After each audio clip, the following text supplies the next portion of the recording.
मेहता का उल्टा चश्मा। मेरे को लगता है हमको गिनती चालू कर देना चाहिए। अरे एक मिनट, इतनी जल्दी क्या गिनती चालू कर देनी चाहिए? एक मिनट रुको भाई। सॉरी जेठालाल। 1। अरे पापा कोशिश कीजिए, आपको पक्का याद आ जाएगा। 2। कोशिश करो जेठालाल। टप्पू के पापा, आपने मेरे लिए कविता लिखी है तो मुझे देखिए। 3। देखते रहिए। 4। अब आंखें बंद कीजिए।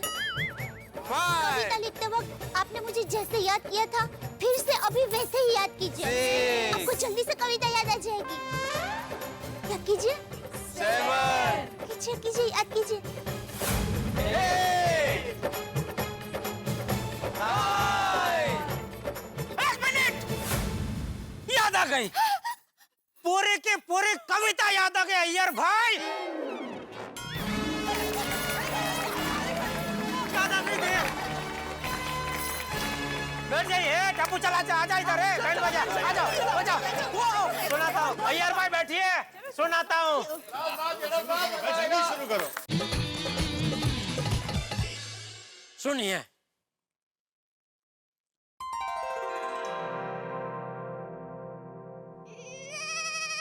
दया, दया तो कमाल है, दया तो कमाल है। दिखती है भोली पर करती धमाल है। दया तो कमाल है। तेरे तेवर तली हुई काठियावाड़ी मिर्ची से भी तीखे लगते हैं। तेरे तेवर तली हुई काठियावाड़ी मिर्ची से भी तीखे लगते हैं। अरे तेरी चमक के सामने 100 LED टीवी भी फीके लगते हैं। क्या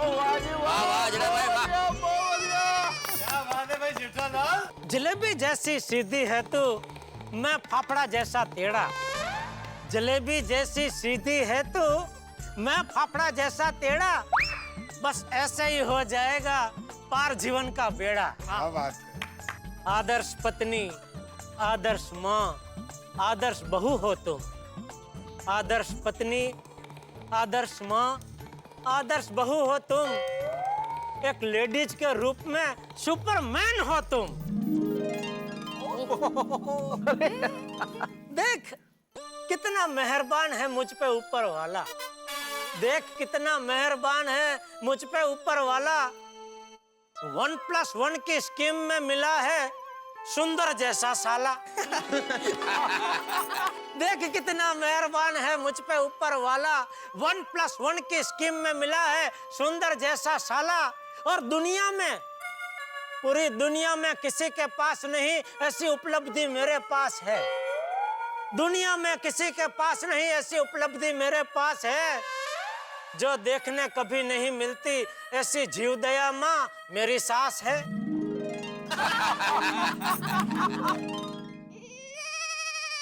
हाँ, होश भुला देता हूँ मैं और खो देता हूँ आपा। होश भुला देता हूँ मैं और खो देता हूँ आपा। जब बालकनी में आके तू जोर से चिल्लाती है, ए टप्पू के पापा।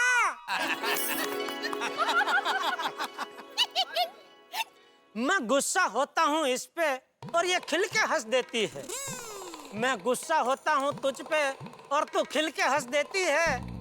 माँ कसम दया, तेरी एक हंसी मेरे सारे दुख हर लेती है। बाबा क्या बात है। तेरी एक हंसी मेरे सारे दुख हर लेती है। मैं राजा, तू रानी और टप्पू हमारा राजकुमार।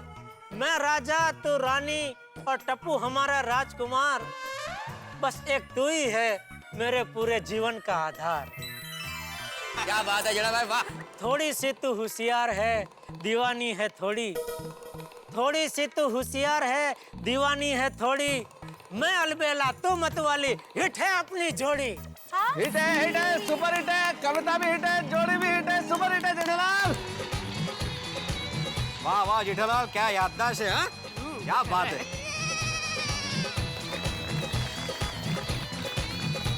छा गए जेठा, तुझे तो एकदम छा गए।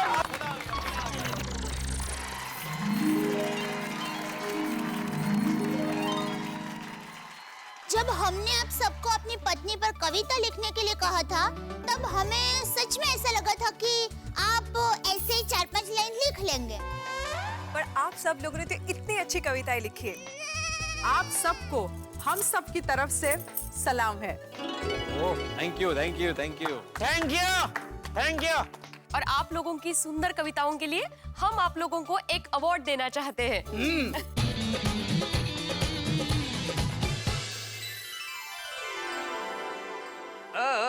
आई लव यू का ट्रॉफी। क्या बात है। तुम्हारी कविता सुनने के बाद मेरा जी करता है सिर्फ तुम्हारे लिए नहीं, मेरे तमाम दोस्तों के लिए मैं जोरदार तालियां बजाऊं। और मुझे लगता है कि मैं आप लोगों को कविता लिखना सिखा रहा था, लेकिन आज मुझे महसूस होता है कि आप लोगों से भी मुझे कुछ सीखना चाहिए।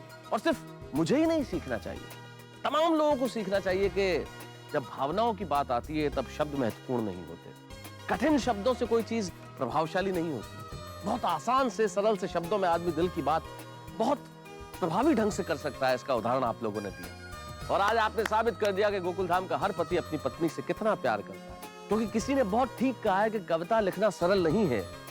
पूछो सब फनकारों से, वो सब लोहा काट रहे हैं कागज की तलवारों से। तो आइए, हम पहुंच चुके हैं आज के इस कार्यक्रम के अंतिम क्षण। हम इस कार्यक्रम को विराम दें उसके पहले मैं आप सभी का धन्यवाद ज्ञापित करना चाहूंगा और यही कहना चाहूंगा कि अरे मैं तो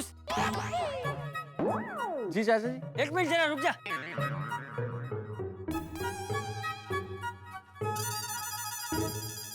किसी को ऐतराज ना हो तो मैं भी एक कविता सुनाना चाहता हूँ। अरे वाह चाचा जी। कैसी बातें कर रहे हैं चाचा जी, ये तो हमारे लिए बड़ी खुशी की बात होगी। अगर चंपक चाचा जी यहाँ आके कविताएं सुनाएंगे तो वो सिर्फ कविता नहीं होगी, हम सबके लिए आशीर्वाद भी होगा। आइए चंपक चाचा जी।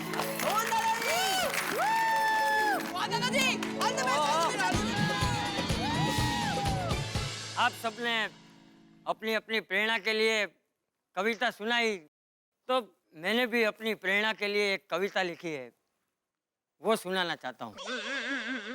मेरी प्रेरणा जेठिया की माँ। जेठिया की माँ, कुछ ऐसी हालत मेरी तेरे बाद है कि कोई फरियाद नहीं, सिर्फ तेरी याद है। तुझे याद है?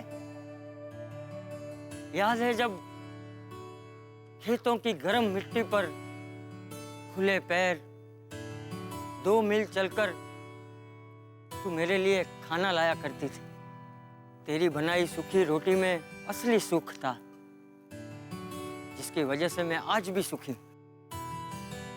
उसमें तेरे हाथों की खुशबू थी। वो रोटी तो आज नहीं है, लेकिन वो खुशबू आज भी है। बस तुझसे ही मेरी जिंदगी आबाद है। कोई फरियाद नहीं, सिर्फ तेरी याद है। तुझे याद है कैसे तू पूरा दिन गुनगुनाया करती थी, खुशियों के गीत गाया करती थी, मेरे पूरे दिन की थकान मिटाया करती थी, मेरा मजाक उड़ा के मुझे चिढ़ाया करती थी, मैं रूठ जाऊं तो मुझे मनाया भी करती थी। तेरी आवाज आज भी मेरे कानों में गूंजा करती है। जेठिया की माँ, तूने मेरी पत्नी बनकर मुझे बेशुमार प्यार किया। माँ बनकर मुझे डांटा, मेरी दोस्त बनकर मेरी हर मुश्किल में कंधे से कंधा मिलाकर मेरा साथ दिया। मेरा हंसना, रोना, खाना पीना, जीवन जीना, मुश्किलों से लड़ना, सब तेरे साथ ही तो था। लेकिन अब जब तू नहीं है तो मैं अकेला हो गया हूं।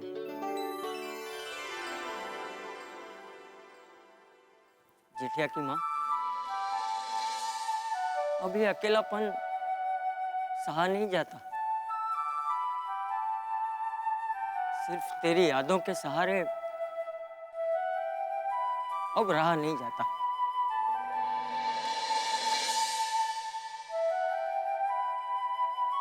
जेठिया, टप्पू, बेटी जैसी बहू ने मेरे सूनेपन को आनंद से भर दिया है, अपने घर को सपनों का घर किया है। मुझे सुख ही सुख दिया है, लेकिन फिर भी कभी कभी मुझे ये ख्याल आता है कि काश काश जेठिया की माँ इस सुख को बांटने के लिए तू मेरे साथ होती, मेरे पास होती।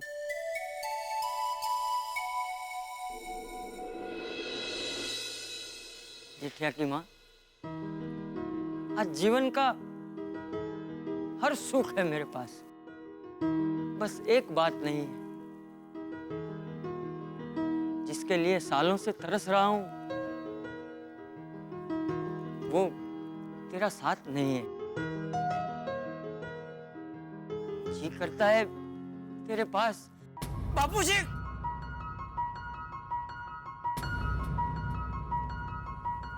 हाँ,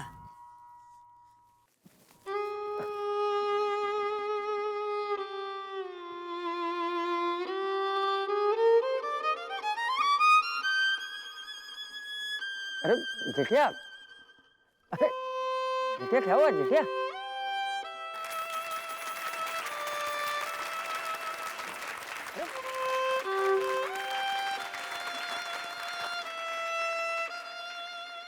ऐसा मत बोलिए।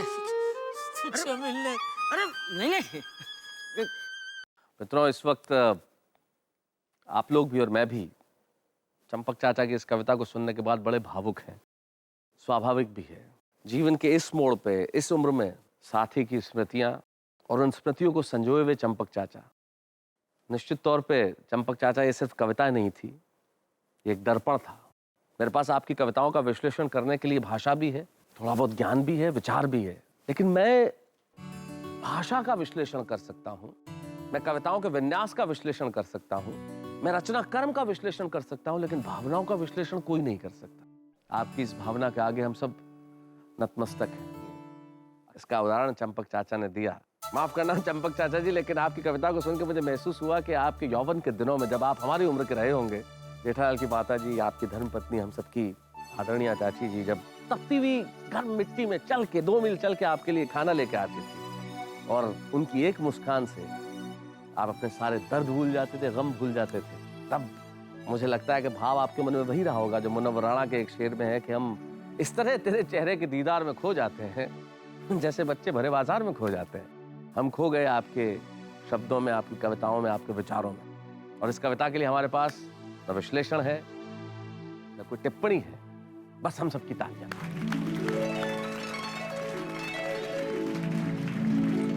अरे चलो भाई चलो, विंटर पार्टी आगे बढ़ाते हैं, चलो चलो। जी जी चाचा जी, आप बिल्कुल सही कह रहे हैं। अरे खुशियां मनाने का वक्त है, सिर्फ विंटर पार्टी के लिए या वैलेंटाइंस डे के लिए नहीं, इस चीज के लिए भी कि मेरे तमाम दोस्त इस परीक्षा में पास ही नहीं हो गए, बल्कि अव्वल नंबर से पास हो गए। क्या कविता है, सुनाइए।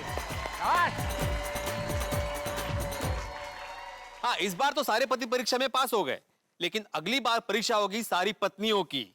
हाँ, सारी पत्नियों को हम पतियों के लिए कविता लिखनी होगी। बोलो मंजूर है? बोलिए बोलिए, बोलना पड़ेगा भाई। Okay, yes of course. हाँ बोला बोला। मंजूर है। मंजूर है। अब पिढ़ो, और वो जब प्रोग्राम करेंगे तब करेंगे, और अभी तो विंटर पार्टी का मजा लेंगे। एक मिनट, आप सबके लिए एक और सरप्राइज बाकी है। 1 2 3। टुपके पापा, थैंक यू। Thank you. क्यों? कविता के लिए। सच कहूँ तो एक पल के लिए मुझे ऐसा लगा कि आप मेरे लिए कविता नहीं लिख पाए हैं, लेकिन आपने जो कविता सुनाई वो क्या? वो सुनकर ऐसा लगा ही नहीं कि वो आपने लिखी है। क्या? मतलब वो कविता इतनी अच्छी थी कि मैं सपने में भी नहीं सोच सकती कि आप मेरे लिए इतनी सुंदर कविता लिख सकते हैं। सच कहूं दया, असल में वो कविता मैंने नहीं लिखी है। मतलब ये कविता तूने लिखी है, मैंने? क्योंकि मैं तो बस अपनी आंखें बंद करके दिल में तेरी तस्वीर को सजा के उसे देखता रहा, और देखते ही देखते पता ही नहीं चला कब मेरे हाथ की कलम चलने लगी और कब अपने आप कविता बन गई। सच में दया, तू कमाल है।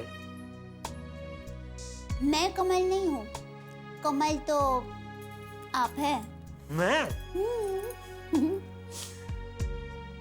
टप्पू के पापा हमेशा माँ आपके नए नाम रखती है ना, लेकिन आज मैं आपको नया नाम दूंगी। अच्छा? क्या? कालिदास कुमार। कालिदास कुमार?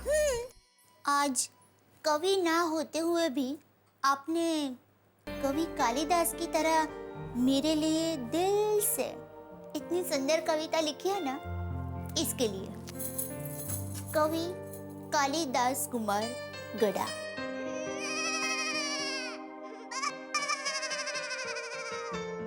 दया, दिल करता है तू बस मुझे ऐसे ही नए नए नाम देती रहे और मैं तेरे लिए ऐसे ही नई नई कविताएं लिखता रहूं, तुझे सुनाता रहूं और गाता रहूं। कितना अच्छा लगता है जब आप अपनी पत्नी के उठने से पहले सुबह उठ जाएं, उसके लिए चाय बनाएं और अपने हाथों से उसे चाय पिलाएं। कितना अच्छा लगता है कभी कभी उसे फूल ला के दें।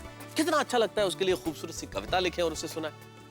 असल में ये जो छोटी छोटी खुशियां हैं, यही जिंदगी को खूबसूरत बनाती है, जिंदगी में रंग भरती है। और तारक मेहता का उल्टा चश्मा में इन्हीं छोटी छोटी खुशियों को ढूंढते हुए हम मनोरंजन आपके लिए लेके आते हैं। ऐसी खुशियों भरे किसी नई कहानी में हम आपसे मिलेंगे और आप कहेंगे भाई वाह, मजा आ गया। और आप मेरे साथ, मुझे कहने की जरूरत नहीं पड़ेगी, और देखते रहेंगे तारक मेहता का उल्टा चश्मा।